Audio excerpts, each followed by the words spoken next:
friends. I'm Pastor Diana. Welcome to a daily devotion. I'm so glad you've taken a moment out of what may be a busy or a full day to spend some time with God. This week, we are wrapping up our series of Pivot, this journey that we have been on from broken to whole.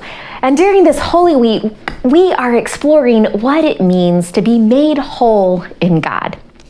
Now, one of the things that I did during my sabbatical, which hopefully can bring a little bit of thought and imagery to this theme, is I took a glass blowing class with my husband. Now, you may not know this, but I love glass. I think it is beautiful, and I grew up with stained glass all over my church, and so it is just beautiful to me, and this very almost spiritual thing.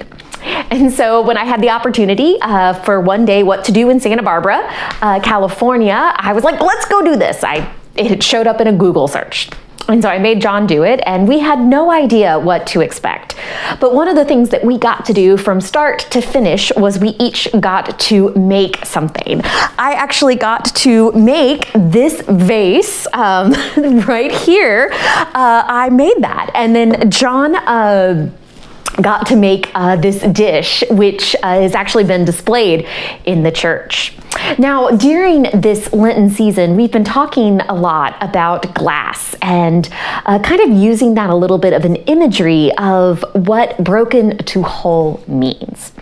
Now, one of the things that you start with glass, which I didn't know, was that you start by having a furnace where glass is heated up to like 2,000 degrees because glass is a liquid, and so it needs to become hot enough to be malleable. And so the first thing you do is you go and you take a big long pole and you go and you take a little bit out of this furnace. You have to cross this boundary between the pole and then go into it and get this glass, this liquid glass that is sitting that's really, really hot. And you have to cross this boundary to be able to do that. And when I think about that, I think about our scripture for today, which actually takes place after Jesus' resurrection. But Jesus has just died.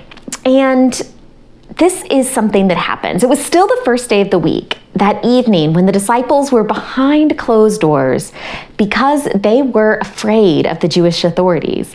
Jesus came and stood among them. He said, "Peace be with you."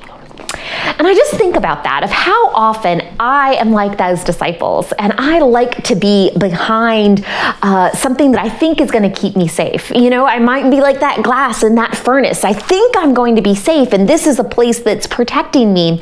And then something crosses that boundary, crosses that door, crosses that barrier, and that has to happen so that something else can be taken place, so something else beautiful can be made. And that's what Jesus does with those disciples who were rightly afraid. Their leader has just died, and so they were afraid, and so they went to a place of protection. But Jesus crossed that boundary and helped take them and is going to mold them into something beautiful and whole. And so I want you to consider this Holy Week as we are remembering the death of Jesus, and most of all, as we are preparing to celebrate his resurrection.